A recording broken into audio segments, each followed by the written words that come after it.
ఓం సాయిరామ్. బాబా భక్తులందరికీ కూడా నమస్కారం అండి. అందరూ కూడా సుఖంగా సంతోషంగా ఎప్పుడూ కూడా ఆనందంగా ఉండాలి అని చెప్పి ఆ బాబాగారి తరపున నేను కూడా మనస్ఫూర్తిగా కోరుకుంటున్నాను. ఈరోజు బాబాగారు అందించే సందేశం ఏంటి అంటే కనుక, తల్లి, ఈ గురువారం నా మీద నమ్మకంతో నన్నే తాకమ్మ, ఒక శుభవార్తను నీ కోసం చెప్పి వెళతాను అని చెప్పి ఏదో తెలియని సందేశాన్ని ఈరోజు బాబాగారు మనకి అందించాలి అనుకుంటున్నారండి.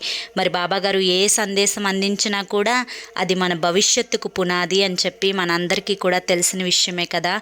మరి బాబాగారు అందించాలి అనుకుంటున్న సందేశం వినాలి అనుకునేవారు కింద మీకు ఛానల్ నేమ్ కనిపిస్తుంది కదండి, @సాయి పిలుపు అని చెప్పి ఆ ఛానల్ నేమ్ కింద ఉన్న టైటిల్ని క్లిక్ చేస్తే మీకోసం బాబాగారు ఏం చెప్పాలి అనుకుంటున్నారో ఆ సందేశం యొక్క ఫుల్ వీడియో అనేది ఓపెన్ అవుతుంది.